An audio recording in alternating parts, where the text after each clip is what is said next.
নমস্কার বন্ধুরা, আজকে একটা ঢ্যাঁড়সের রেসিপি নিয়ে চলে এসেছি। ঢ্যাঁড়স বা ভেন্ডি যে যেটা বলো নিরামিষ, এই রেসিপিটা কিন্তু দারুণ লাগে। প্রথমে কিন্তু আমি নিয়ে নিয়েছি অনেকটা ঢ্যাঁড়স।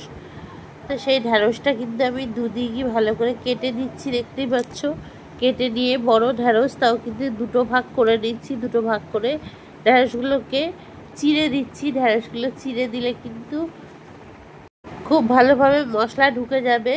আর নিরামিষ এই রেসিপিটা ঢ্যাঁড়সটা কিন্তু চিড়ে দিয়েই করতে হবে, না হলে মশলাটা ভেতর অবধি ঢুকবে না, ভালো লাগবে না খেতে।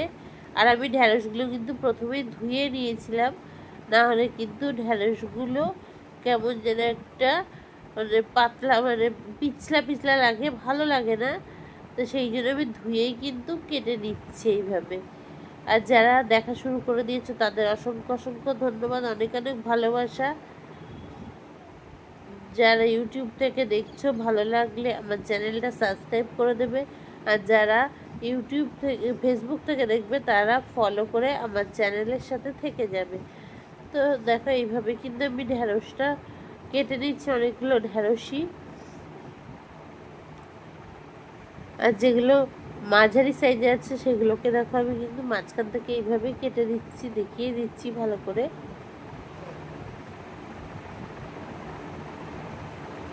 এখন আমি কিন্তু দেব আলু, সেই জন্য আলুটা ছাড়িয়ে নেবো। ঢ্যাঁড়স কিন্তু আমার কাটা হয়ে গেছে।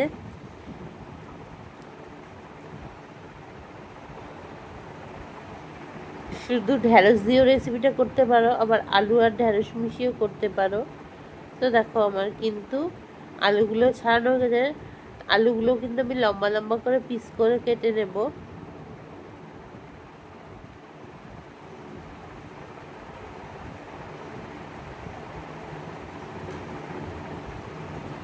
তো আমরা অনেকে অনেক রকমভাবে ঢ্যাঁড়স খাই। তো এইভাবে নিরামিষভাবে কিন্তু ঢ্যাঁড়স অবশ্যই একবার ট্রাই করে দেখবে। ঢ্যাঁড়সটা কিন্তু দারুণ রান্না হয় এবং খেতেও খুবই টেস্টি হয়। তো আমার আলু আর ঢ্যাঁড়স কিন্তু রেডি কাটা। এবার আমি রেসিপিটা সর্ষের তেলে করবো বলে কড়াইয়ে তেল দিয়ে দিলাম।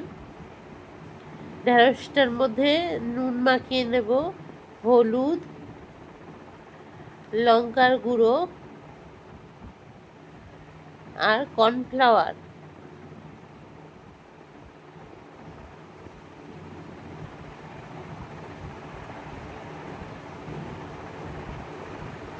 আর সামান্য পরিমাণে দিয়েছিলাম বেসন। সমস্ত কিছু দিয়ে কিন্তু আমি ঢ্যাঁড়সটাকে ভালো করে মেখে নেব।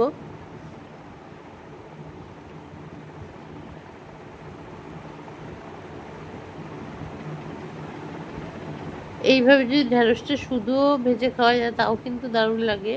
তো যেরকম তেল গরম হয়ে গেছে, এখন ঢ্যাঁড়সটা ভাজতে দিয়ে দিলাম।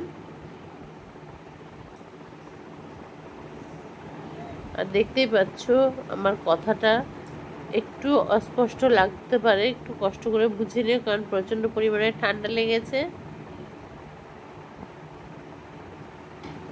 তো এইভাবে কিন্তু আমি ঢ্যাঁড়সটা উল্টে পাল্টে একটু সময় নিয়ে কিন্তু ভেজে নেব। আরও একটু তেল দিয়ে দিলাম।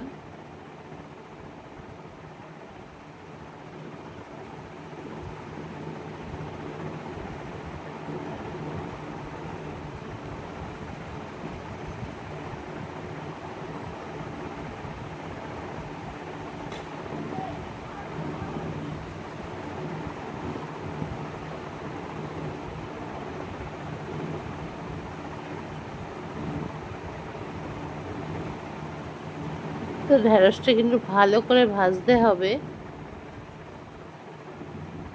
ঢ্যাঁড়স আমার ভাজা হয়ে গেছে, এখন কিন্তু আমি কড়াই থেকে তুলে নেব।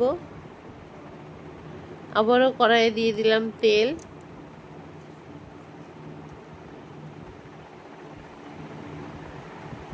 শুকনো লঙ্কা ফোড়ন দিলাম, গোটা জিরে। এবার কেটে রাখা আলুগুলো তেলের মধ্যে ছেড়ে দিলাম। আলুগুলোও কিন্তু আমি লাল লাল করে ভেজে নেব উল্টে পাল্টে।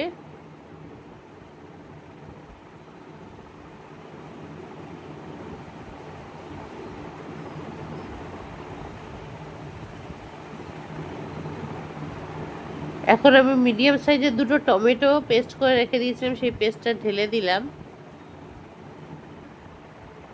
এই রেসিপিতে কিন্তু একটু টমেটোটা বেশি লাগবে।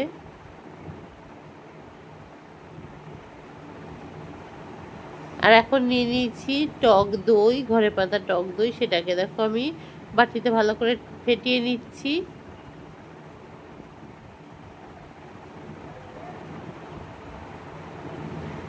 এবার দিয়ে দিলাম হলুদ, জিরের গুঁড়ো, ধনের গুঁড়ো, কাশ্মীরি লঙ্কার গুঁড়ো, শুকনো লঙ্কার গুঁড়ো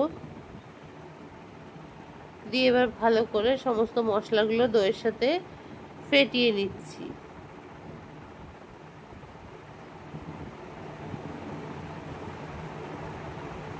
এখন আলুর সাথে টমেটোগুলো ভালো করে ভাজা ভাজা করে নিচ্ছি।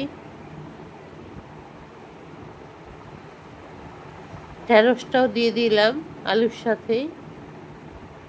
এখনো কিন্তু আমি জল ব্যবহার করিনি রেসিপিটাতে।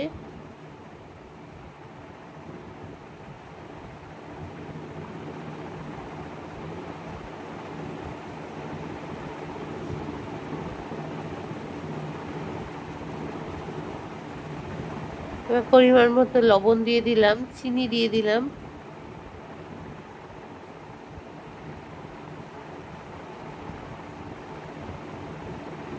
এটা কিন্তু একটু টক মিষ্টি ঝাল সব রকমই কিন্তু সমান পরিমাণে থাকবে, তবেই খেতে ভালো লাগবে। আবারও ভালো করে দেখো কষিয়ে নিচ্ছি, মানে ভাজা ভাজা করে নিচ্ছি।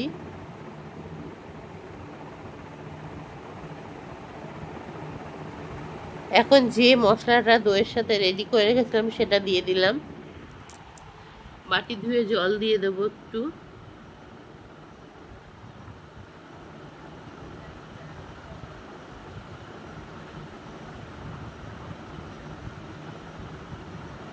আবারও ভালো করে সমস্ত মশলাগুলো ভাজতে হবে, মশলার কাঁচা গন্ধ যাওয়া অবধি কিন্তু ভালো করে ভেজে নিতে হবে। বাটি ধুয়ে জল দিয়ে দিলাম।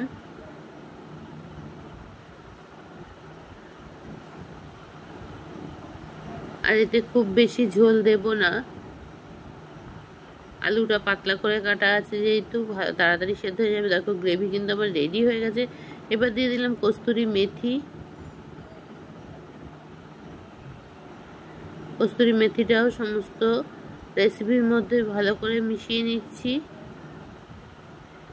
এখন আমি কড়াই থেকে নামিয়ে নেব। ঢ্যাঁড়সের এই রেসিপিটা কেমন লাগলো? আলু আর ঢ্যাঁড়সের টমেটো দিয়ে এই রেসিপিটা কিন্তু খেতে দুর্দান্ত হয়েছিল।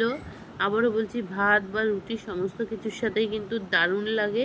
তোমাদের আমার এই রেসিপিটা কেমন লাগলো অবশ্যই একটা কমেন্ট করে জানিয়ে যেও। তো আজকের মতো তোমাদের কাছ থেকে বিদায় নেব। আবারও দেখা হবে নতুন কোনো ব্লগ ভিডিও বা রেসিপি ভিডিওর সাথে। ততদিন সবাই ভালো থেকো, সুস্থ থেকো আর সাবধানে থেকো।